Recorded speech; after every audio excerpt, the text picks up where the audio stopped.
Magandang umaga mga bata. Ako'y natutuwa na makita kayong muli. Bago tayo magpatuloy, maaari bang yumuko ang lahat para sa ating panalangin? Amen. Ngayon naman, aking aalamin kung may lumiban sa ating klase ngayong araw. Magaling! Ako'y natutuwa sapagkat walang lumiban sa ating klase ngayong araw. Ngayon naman, ako ay may ipapakita sa inyong mga larawan.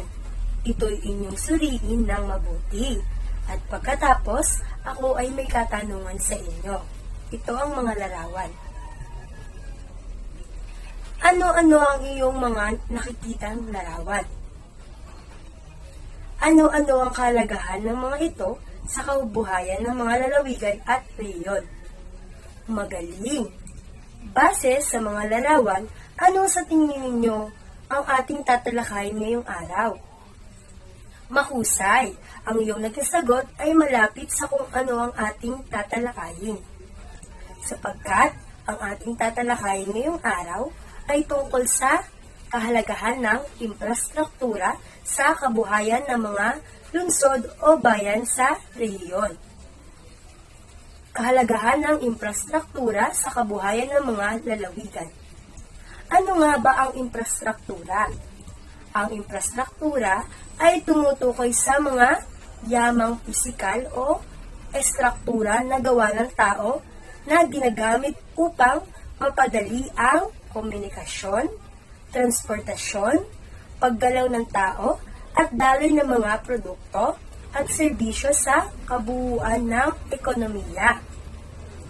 Ang mga infrastruktura gaya ng mga daanan, palengke, pantalan, irigasyon, at paliparan ay may hatid na biyaya sa pamumuhay ng mga lalawigan. Ang infrastruktura naman, gaya ng mga daan, pantalan, at paliparan ay nagiging susi upang madala ang iba't ibang mga lokal na produkto papunta sa mga pamilihan. Ang mga palengke ay nagbibigay ng oportunidad upang makapagtayo ng mga negosyo at makapagtinda ang mga negosyante. Gayon din, ang mga pamilihan ay nagiging susi upang matugunan ang mga pangunahing pangangailangan ng mamamayan. Samantalang, ang mga irigasyon, dam, at dige ay malaki ang naitutulong sa mga magsasaka para sa pagpapatubig at pagpapaunlad ng kanilang mga pananim. Ang pagpapagawa ng mga infrastruktura ay nagbibigay ng trabaho o empleyo sa mga manggagawa gaya ng mga construction worker, mason, at iba pa. Ang mga ito ay mahalaga sa kabuhayan ng mga lalawigan. Ito rin ang nagiging daan tungo sa pag-unlad ng aspetong pang-ekonomiya ng isang lalawigan. Nakatutulong din sa paglago ng komunikasyon at kalakalan sa pagitan ng mga lalawigan ang pagtatayo ng mga infrastruktura. Yun naman, ating alamin ang ilan sa mga infrastruktura sa mga lalawigan sa iyong rehiyon at ang kahalagahan namang ito sa kabuhayan ng mga lalawigan. Infrastruktura sa lalawigan ng Aurora. Isa sa mga mahalagang infrastruktura sa lalawigan ng Aurora ay ang napatayong daan na nag-uugnay sa Baler at Kasiguran. Ito ay naging daan upang mapabilis ang transportasyon mula sa dalawang bayan sa lalawigan ng Aurora. Madali na rin nadadala ang mga lokal na produkto mula sa mga bayang ito patungo sa mga pamilihan. Infrastruktura sa lalawigan ng Bataan. Ang Freeport Area sa Bataan ay ang unang eksklusibong zonang ekonomiko ng bansa. Nakatutulong ito upang makahikayat ng mga mamumuhunan sa bansa at nakapagbibigay ng empleyo sa mga mamamayan sa lalawigan maging sa ibang lugar sa rehiyon. Infrastruktura sa lalawigan ng Bulacan. Isang mahalagang infrastruktura naman sa Bulacan ang Malolos Flyover sapagkat ito'y naging solusyon sa suliranin sa trapiko patungong Maynila. Mas napabilis ang paglabas at pagpasok sa lalawigan ng Bulacan dahil sa infrastrukturang ito.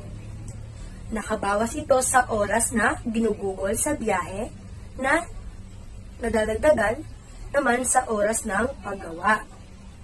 Infrastruktura sa lalawigan ng Nueva Ecija.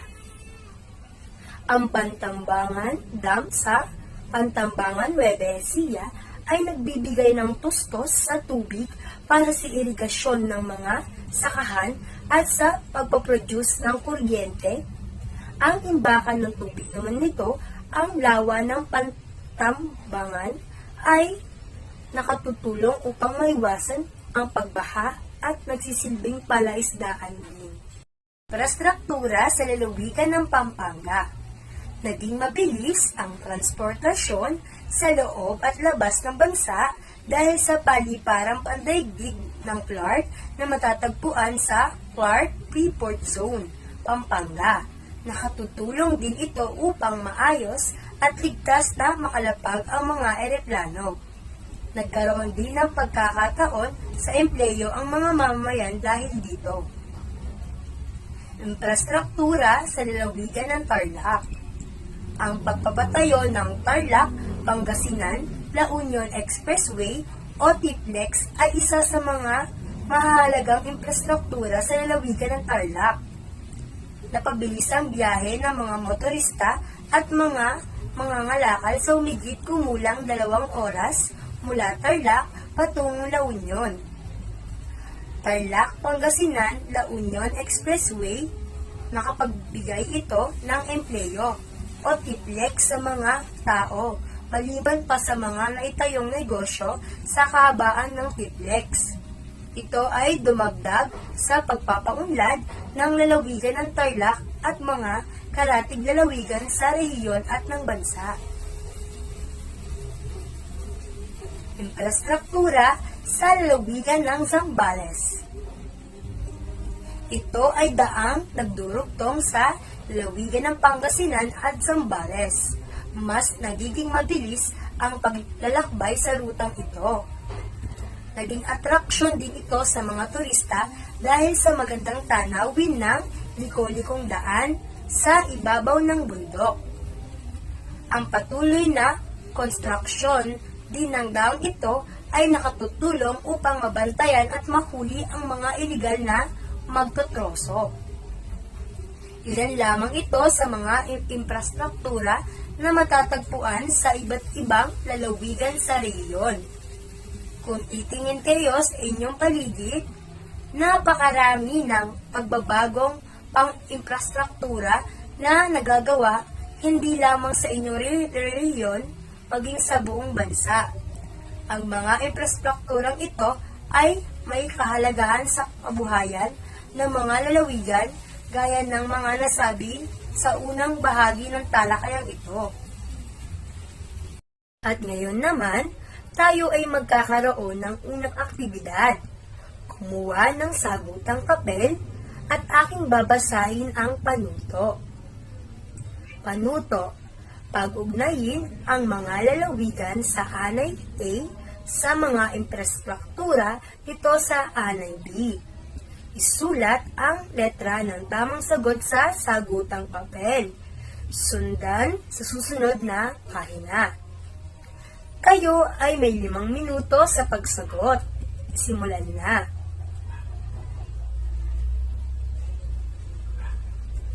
Tapos na ba kayo mga bata?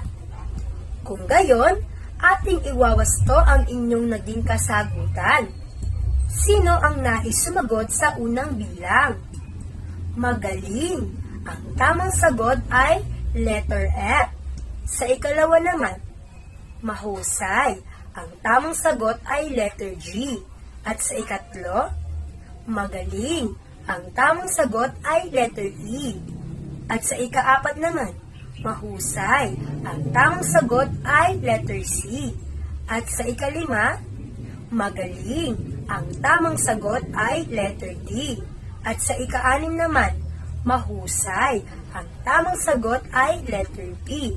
At sa ikapito, magaling. Ang tamang sagot ay letter A. Sino sa inyo ang nakakuha ng 7 puntos? Mahusay. 6. 5. Mahusay. Ako'y natutuwa sapagkat kayo ay nakakuha ng matataas na puntos. Ngayon naman, tayo ay magkakaroon ng ikalawang aktibidad. Muli, kayo ay kumuha ng sagutang papel. Aking babasahin muli ang panuto. Panuto, hanapin sa loob ng kahon ang salitang tinutukoy sa bawat bilang. Isulat ang sagot sa sagutang papel. Kayo ay may 5 minuto sa pagsagot. Simulan na.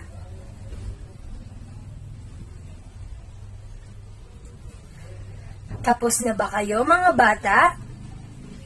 Muli, ating iwawasto ang inyong mga naging kasagutan. Sino ang nais sumagot sa unang bilang? Magaling! Ang tamang sagot ay tulay. Sino naman ang nais sumagot sa ikalawang bilang? Mahusay. Ang tamang sagot ay irigasyon. At sino naman ang nais sumagot sa ikatlong bilang? Magaling. Ang tamang sagot ay palengke. At sa ika-4 na bilang, sino naman ang nais sumagot? Mahusay. Ang tamang sagot ay daan. At sa ika-5 bilang naman, sino ang nais sumagot? Magaling. Ang tamang sagot ay paaralan. Sino sa inyo ang nakakuha ng 5 puntos? Magaling. 4. Ikatlo, mahusay. Muli ako'y natutuwa sapagkat kayo ay nakakuha ng matataas na puntos. Ngayon naman, tayo ay magkakaroon ng ikatlong aktibidad. Muli, kayo ay kumuha ng sagutang papel. Aking babasahin muli ang panuto. Panuto, kompletuhin ang tula sa ibaba. Hanapin sa loob ng kahon ang tamang infrastrukturang tinutukoy sa tula. Kayo ay may 5 minuto sa pagsagot. Simulan na.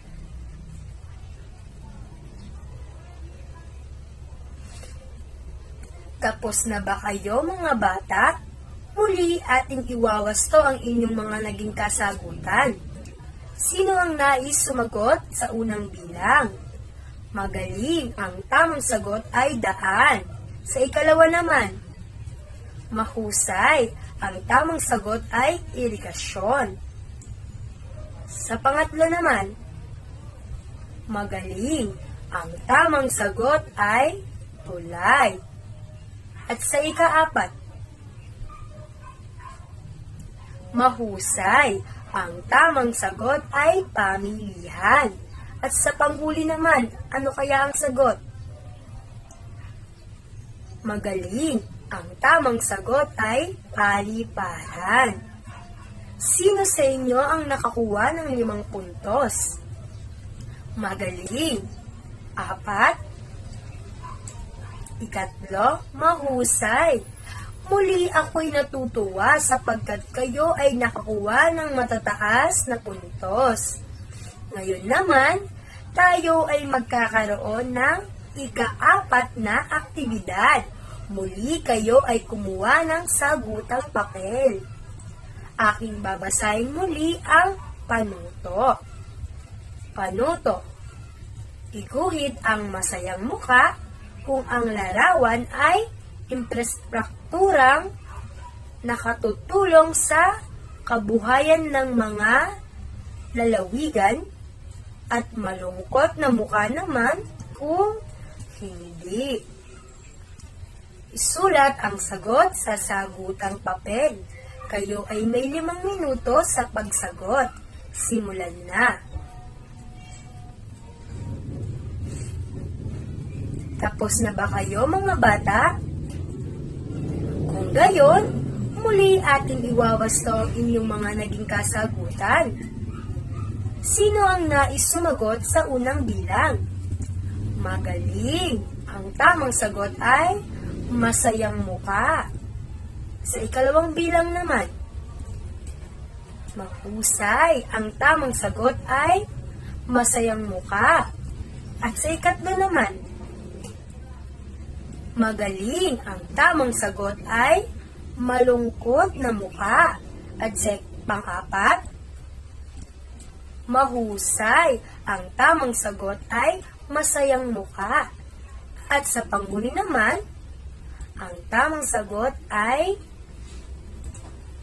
masayang muka. Sino sa inyo ang nakakuha ng 5 puntos? Magaling. 4. 3. Mahusay. Ako'y natutuwa sapagkat kayo'y nakakuha ng matataas na puntos. Ngayon naman, tayo'y magkakaroon ng tayahin. Kumuha ng sagutang papel. Aking babasahin ang panuto. Panuto, piliin ang titik ng tamang sagot sa bawat bilang. Isulat ang sagot sa sagutang papel. Kayo ay may 5 minuto sa pagsagot. Simulan na.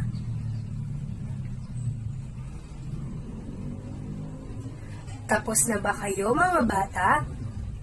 Kung gayon, ating iwawasto ang inyong naging kasagutan.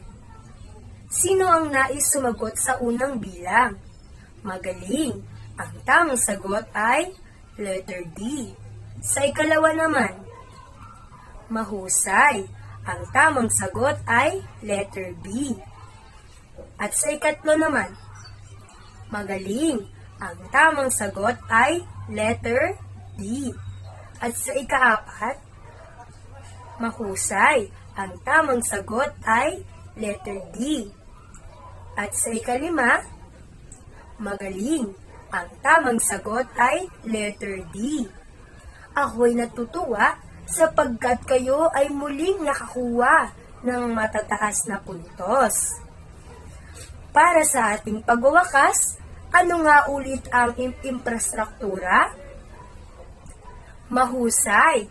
Kapag sinabi nating infrastruktura, ito ay tumutukoy sa mga yamang pisikal o estruktura na gawa ng tao na ginagamit upang mapadali ang komunikasyon, transportasyon, paggalaw ng tao, at daloy ng mga produkto at serbisyo sa kabuuan ng ekonomiya.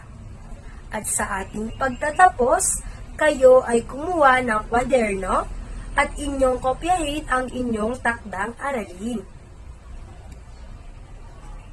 Tapos na ba kayo mga bata? Kung gayon, dito nagtatapos ang ating pag-aaral. Maraming salamat sa inyong pakikinig.